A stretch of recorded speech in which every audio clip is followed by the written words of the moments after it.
Hello and welcome to Game Changer. We were created to inspire with topics about coaching, positivity, mentoring, and more. We go live every Wednesday because it brings the most authentic version of ourselves, unedited, full of flaws, just like we are in real life. And that's important because we want you to see who you would be working with if you chose to work with us. We bring guests on the second and fourth Wednesday of each month, and our motto for this channel is "Together we inspire." So let's get inspired today with my guest, Lynell Shattls. She's been here before with us. She is a leader in our local chapter of the International Coaching Federation. She's an ACC certified coach. She's a leader and she's been a leader for several decades by wearing many hats, from global human resource departments to starting and operating her own businesses for the last few decades.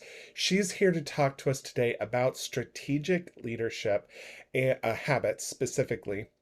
But before we get into that, Lynell, just so that our viewers are familiar with you, tell us about yourself and your coaching practice.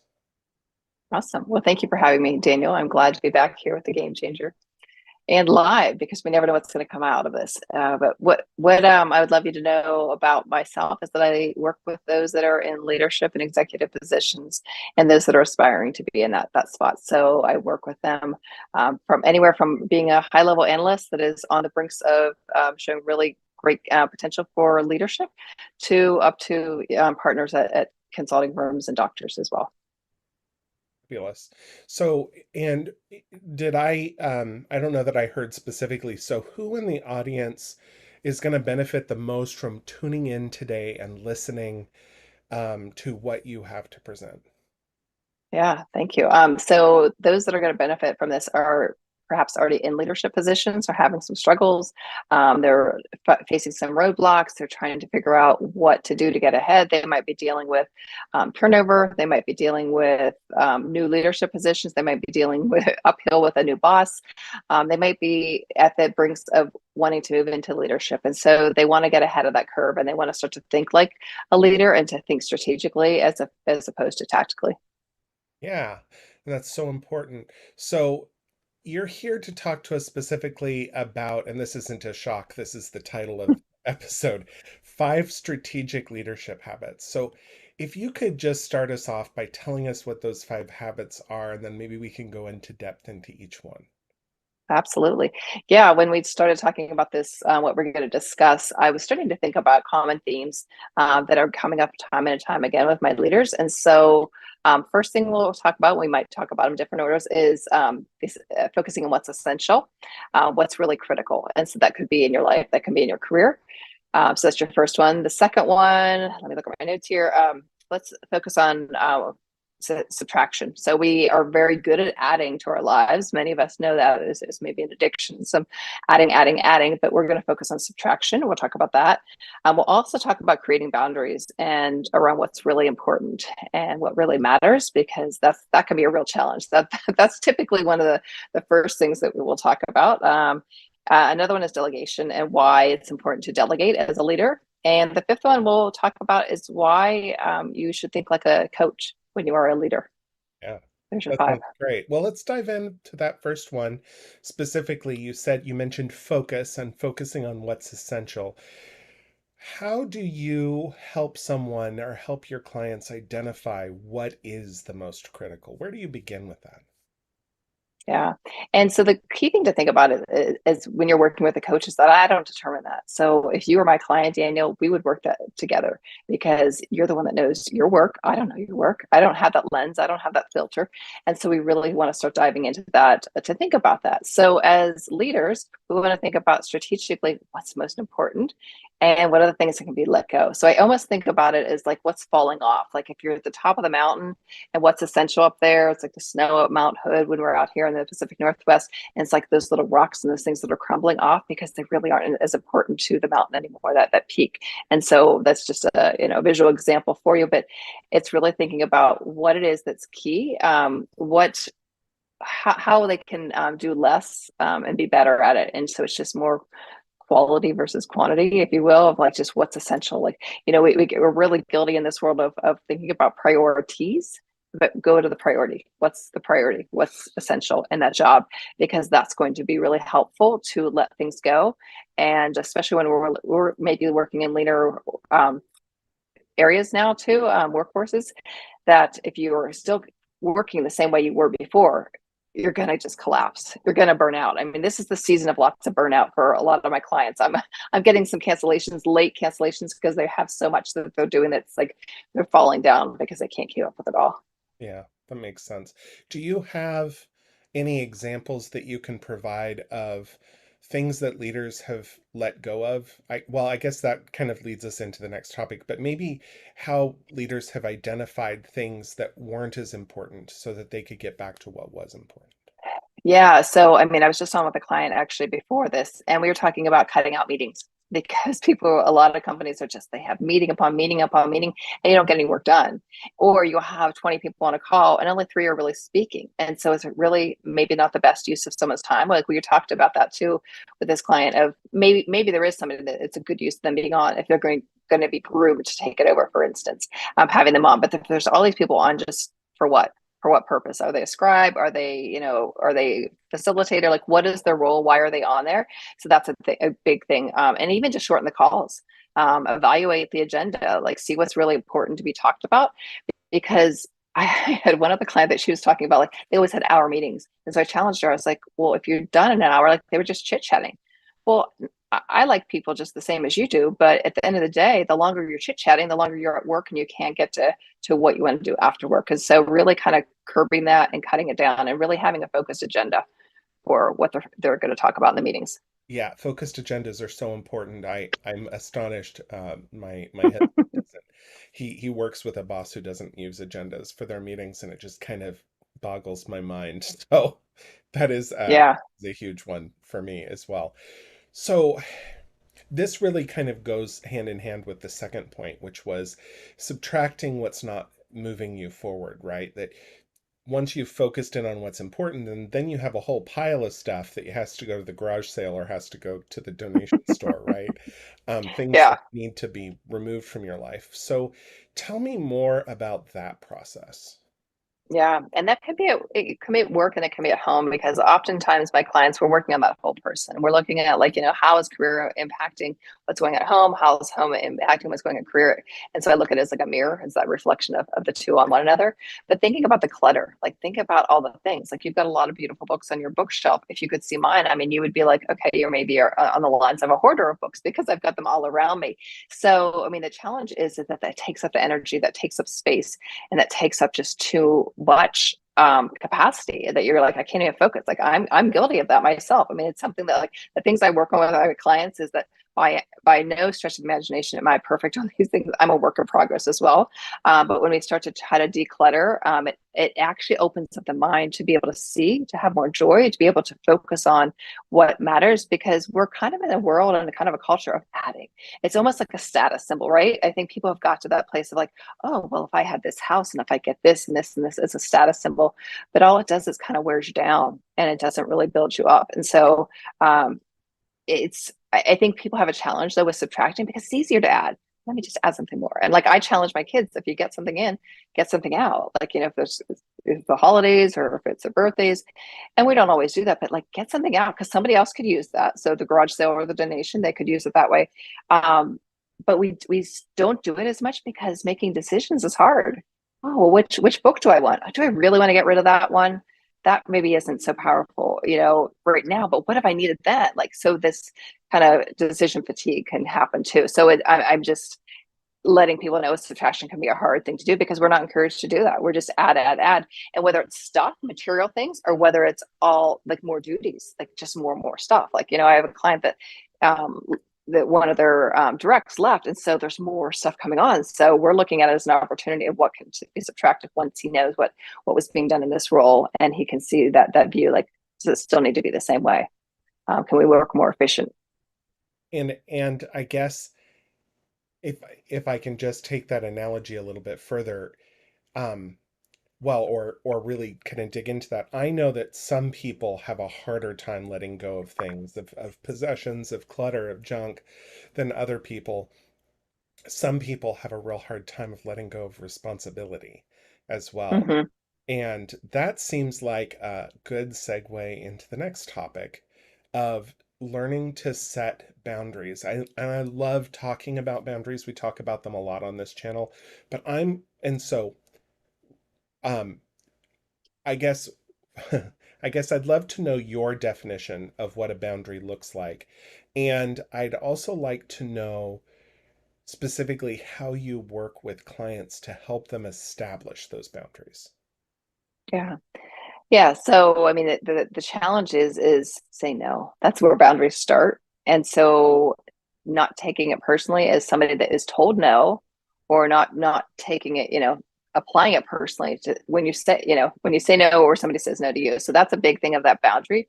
But opening up to what else is important in your life. I mean, with the career, that's a big thing. And so I had a call earlier where one of my clients was saying, I am being held accountable by my coworkers to leave by like 5 or 5:30 because it's the stress is playing out in her life and she's seeing it in her body. And so that was the wake up call for her of like, I've got to set a boundary because I can't be working these hours when I'm going for my physical therapy and when I'm going for my massage work. They're seeing this impact on her body. And so that's where we start to think about, setting that boundary and why it's important. I mean, I do have one client that he's really having a hard time with boundaries because he just works. Like there's no saying no. Many of us, if you have somebody in your home, whether it's children, whether it's partner, whether it's some other family friend holding you accountable, that you're expected to be at the gym, or you're going to meet them out for coffee, or you're going to meet them out for dinner, something to do. So, and I have one client that she's learning boundaries at probably mid age. I don't want to put an age on it, but like in a mid career, midlife, because she got married later in life, and so she didn't have that boundary earlier on. That she's like, my dogs wouldn't really say, hey, mom, come home on time. But now that she has the new spouse, those boundaries are becoming really important to set, between career and life. Yeah. And I imagine they're also important on setting boundaries around letting that junk back in your life too, right? That once you've let go of things, you have to learn to set boundaries to prevent it from landing back on your desk. Yeah, yeah, it's been a key topic with the one client I can think of. He's just like he's so thrilled that he has these boundaries now. It's like I can see this. Like he looks lighter when I see him on the screen. He's so much happier because he's set that boundary and he's like, nope, I'm just saying no. And and he's able to release things at work too, where he's like, that's not really my job and I don't really have the capacity. So I'm gonna push that over to here. Somebody else is gonna lead that meeting. It doesn't belong over here anymore. So I'm gonna have that boundary that this is yours now. Well, I think that it would be good for us to move on to the fourth point, which is delegation. And I have a couple of questions around this. Let's start with I think that one of the things that you told me about when we were preparing for this episode is that learning to delegate is important because it creates more time for you. And Yeah. I'm wondering if you could explain to us how delegation creates more time. Yeah. It's a one that oftentimes people don't see that at first because they're like, it takes more time. Yeah. If I have to train this employee, that takes more time and it takes more capacity and all of that sort of thing. But when they start to see that delegating creates time because they now are freed up to again be the strategic leader and get out of the weeds and get out of the tactical, and somebody else can do that. And what it does for them, this delegation, it's I've been using this analogy. It's like, it's something like I forget what exactly it is, but it's like the boat rising up, right? Because your team is getting stronger, they're getting more developed, and they're more skilled, and so you're helping them to rise up while you rise up as well too. So it's a win-win. But it doesn't at first. There is that time and in delegating. And I have one client that he comes back, he's like, I delegated something else and I came up with this and I was doing, and he gets really excited because he's really seen how it's a win for him. And I mean, it's just been a big celebration that we've been having because he is really seeing why delegation is so important for himself, but also for his team to let them have the opportunity to grow. It sounds a little bit like a train, right?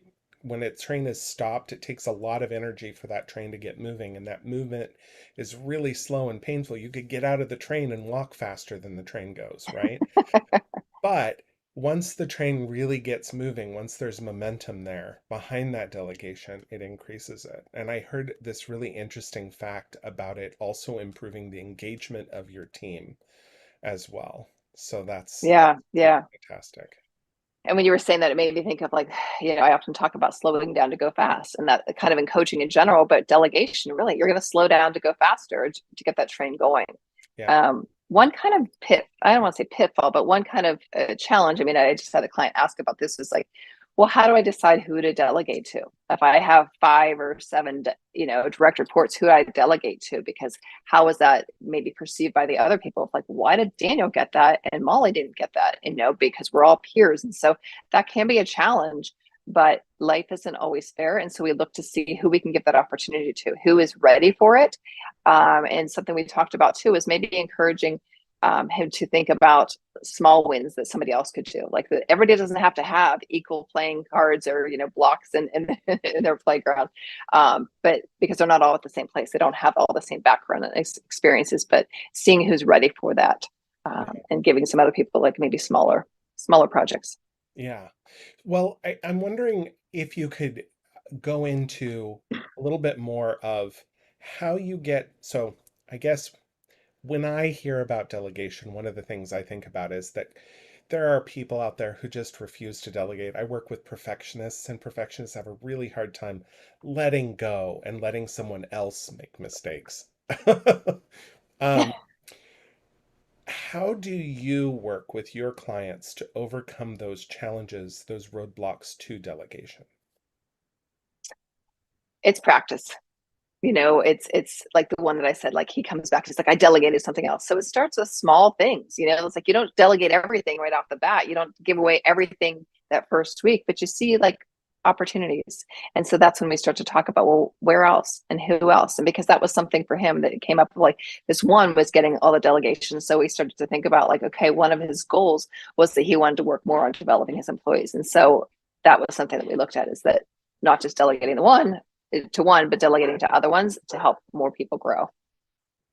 One of the that's fantastic. And yeah, that's absolutely true. I think that delegation is one of those learned skills, right? That we're not necessarily born with. Some people are really talented at it. Huckleberry Finn was really good at it, right? But but it's something that we can learn. I think I want to go back to something that you said earlier today, and that was about coaching. When I had asked you about, how you work with people to learn what's essential or to focus on what's critical. You mentioned that you're a coach. You don't decide that for them, you work with them. You Mm-hmm. help them decide for themselves what that looks like. And I love that analogy. There was a recent article from the International Coaching Federation, which we're both members of, that talked about the difference between coaching and therapy. And one of the things that they pointed out was therapy and mentorship and those kinds of helping professions are all about sharing your wisdom with someone else, but coaching is about drawing the wisdom out of your client instead, Mm-hmm. to come up with that wisdom together rather than just Right. coming to the table with it.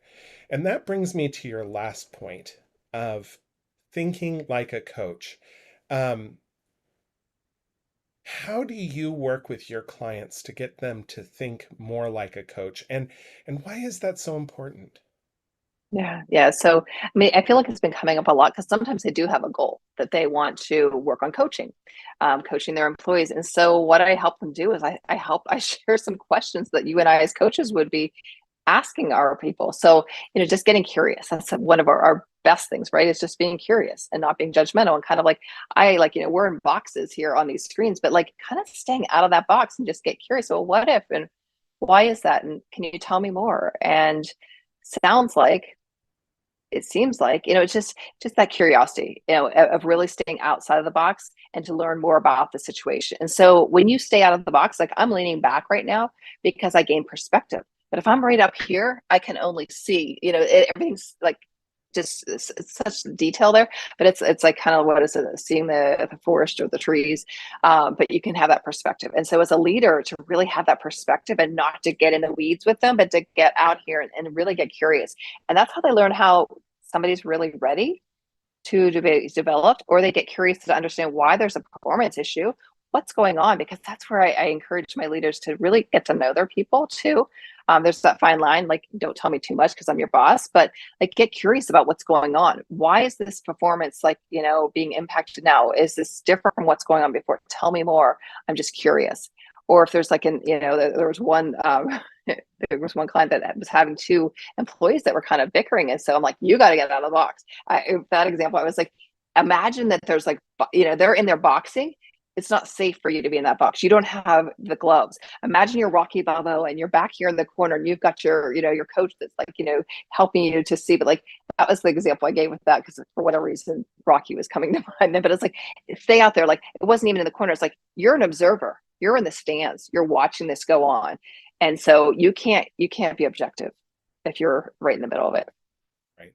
Another way of looking at, and this is something that I've done with clients, is, when we're on Zoom, we have the magical ability to see our behind, what's behind us, right? But when we're in person, if we were in the same room and talking, I couldn't see the wall behind me. I couldn't see the bookshelf. I couldn't see the violin.